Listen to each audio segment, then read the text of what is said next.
Hello everyone, a very warm welcome to Summer Step. My name is Ritu. I hope you all are very well और बहुत अच्छे होंगे, बहुत अच्छे से खुद का ध्यान रख रहे होंगे।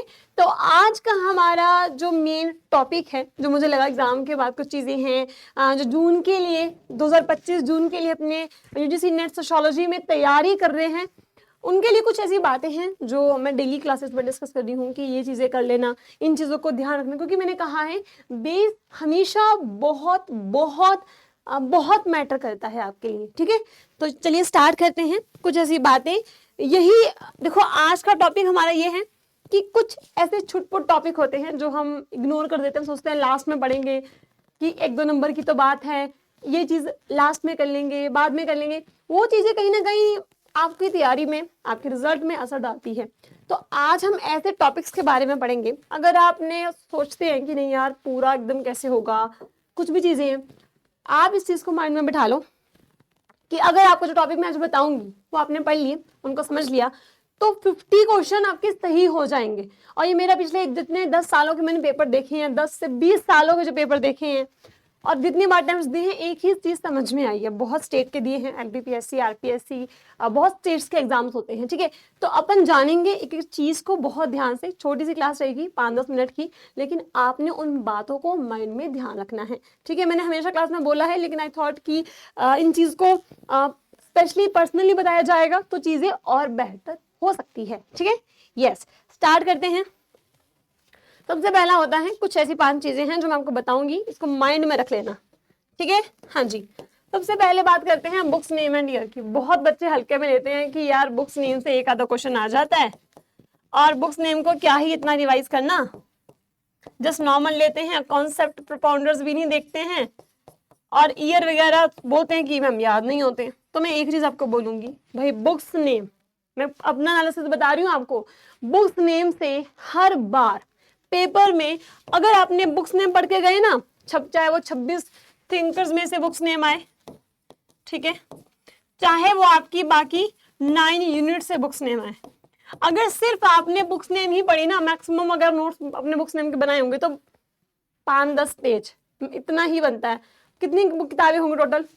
500 के आसपास बुक्स नेम होगी। या डेली पढ़नी है, मैं ये नहीं कह रही कि एक दिन में सब रट लो, ऐसा हो ही नहीं सकता। 6 महीने हैं, 6 महीने में अगर डेली की किताबें सिर्फ पढ़ोगे ना डेली, तो आपको ये किताबें याद हो जाएगी। और बुक्स नेम से मैं आपको बताऊं कितने क्वेश्चन आते हैं, कम से कम 30 क्वेश्चन आपके बुक्स नेम से ही ठीक हो जाएंगे। 30 से 40 क्वेश्चन। अब कैसे?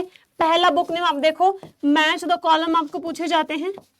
ठीक है, मैच द कॉलम में चीजें पूछी जाती हैं।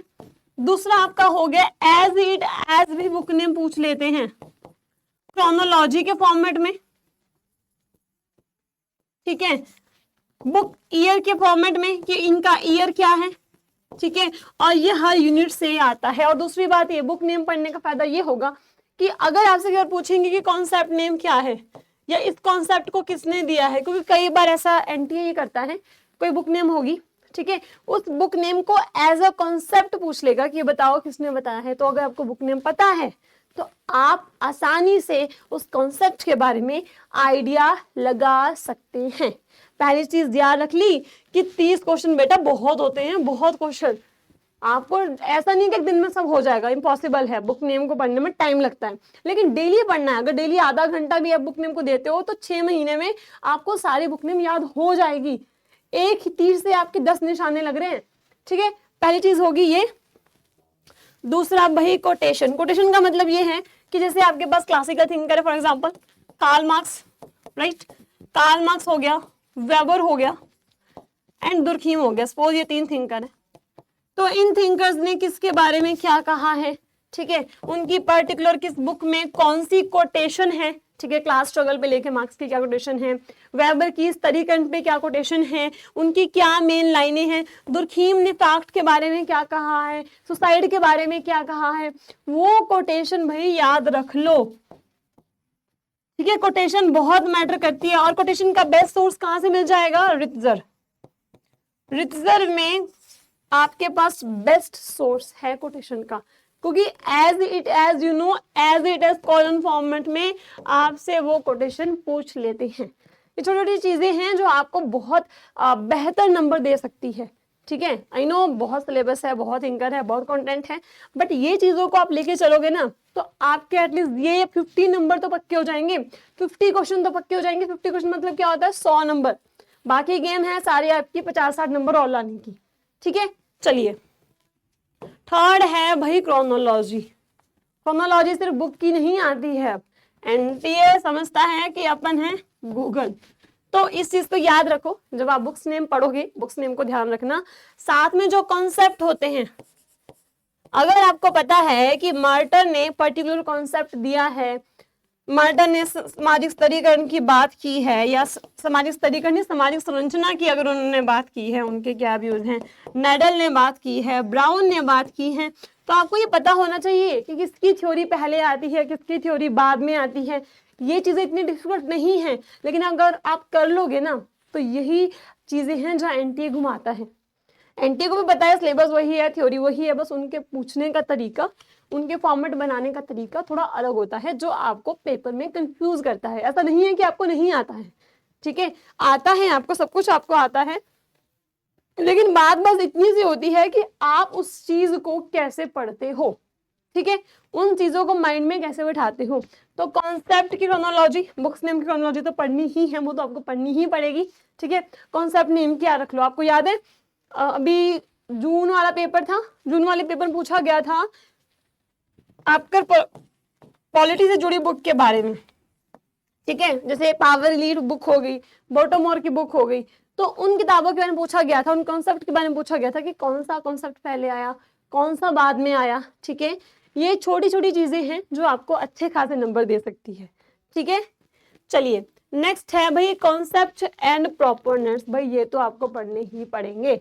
अगर आपको लगता है कि आपको थ्योरी याद नहीं हो रही है, क्या किसने दिया है याद नहीं हो रहा है, तो आप सिंपल याद रखो। अगर मैं 26 थिंकर की बात करूं, वो 26 थिंकर है, आपको नहीं पता है कि यार इस थ्योरी के अंदर क्या बात है, बट आप इतना याद रखो ना कि डेवियंस के बारे में किसने बोला है, एनोमी के बारे में किसने बोला है। कॉन्सेप्ट प्रोपोनेंट्स का मतलब यही होता है कि आपको बस इतना याद रखना है कि ये कॉन्सेप्ट, ये थ्योरी कौन से बंदे ने दी है, ठीक है। अगर मैं बात करती हूँ पैथोलॉजी ऑफ मॉडर्निटी की, किसने दी है, ठीक है।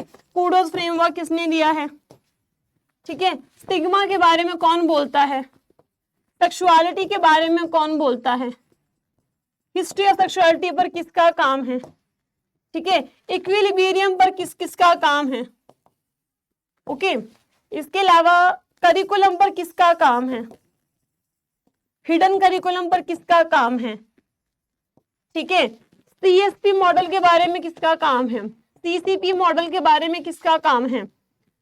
अगर आपको इतना भी रहेगा ना कि हाँ ये कॉन्सेप्ट इसने दिया है, तो भी आपको बहुत हेल्प हो जाएगी। हमेशा ये नहीं होता कि आपको डिटेल में ही जाना है, ठीक है। तो ये छोटी चीजें हैं, जैसे बुक्स नेम हो गया, क्रोनोलॉजी हो गया, कॉन्सेप्ट और प्रोपाउंडर्स नेम हो गया, ठीक है। ये चीजें आपको बहुत अच्छे नंबर दे सकती हैं, ठीक है। और लास्ट में आपको ये बोलूंगी डेफिनेशंस भी, डेफिनेशंस तो कोटेशन में ही आ जाती है, वो आपको समझनी बहुत जरूरी है।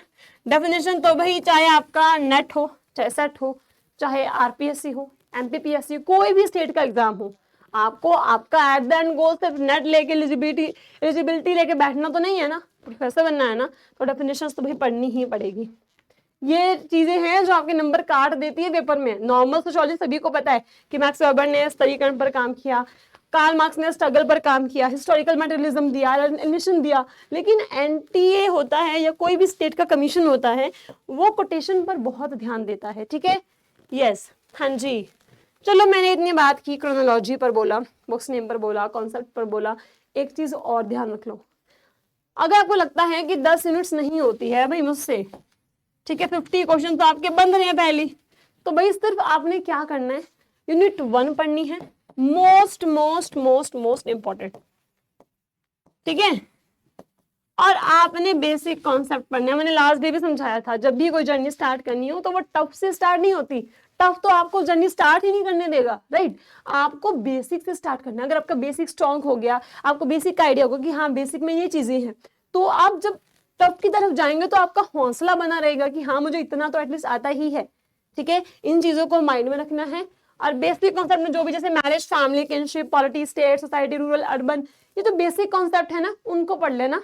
और यूनिट 1 को पढ़ लेना। ये 2 यूनिट्स करके जाते हो, और जो मैंने आपको बोला है बुक्स नेम, कॉन्सेप्ट नेम, ठीक है, क्रोनोलॉजी, डेफिनेशन, तो भाई आपके 100+ नंबर आराम से आ जाएंगे, ठीक है। एट द एंड अगर हम बात करें 80 नंबर्स की, तो 80 लाइक 160 तक आ जाते हैं।